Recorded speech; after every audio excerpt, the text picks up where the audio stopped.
Hello বন্ধুরা, তো দেখুন সেলাই যাব বলে রেডি হয়ে বসে রইলাম। এখন মেয়ে তো উঠে গেছে, ওই যে দেখতেই পাচ্ছেন।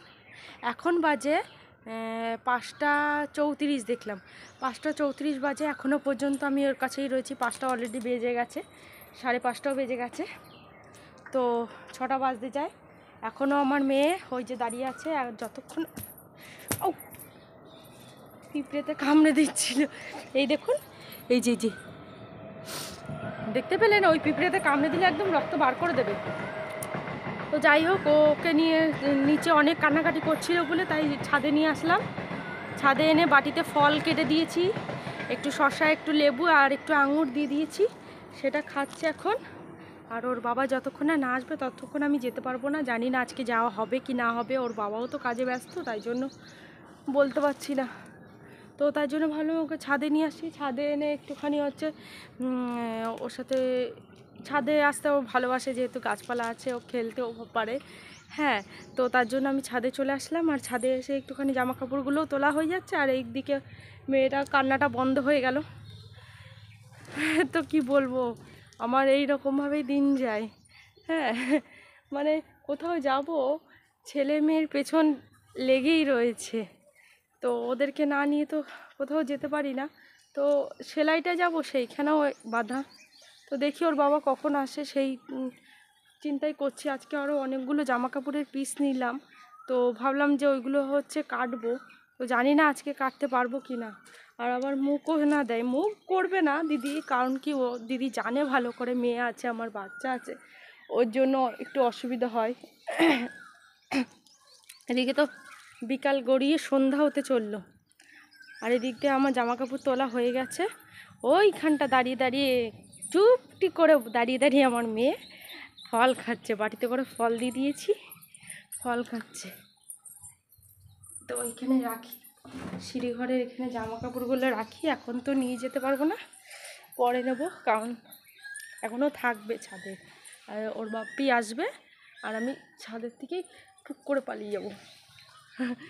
কারণ কি, এরকম না করলে তো হবে না বলুন। ও আমাকে দেখলেই আবার কান্নাকাটি জুড়ে দেবে। এই যে দেখুন, দাঁড়িয়ে দাঁড়িয়ে ফল খাওয়া হচ্ছে এখন। কাশি হয়েছে হালকা হালকা দেখছি, আবার সর্দি এত জোর হয়েছিল, তারপর থেকে কাশি হচ্ছে। দেখি এই আমাদের গেটের সামনে থেকে দেখা যায় নাকি।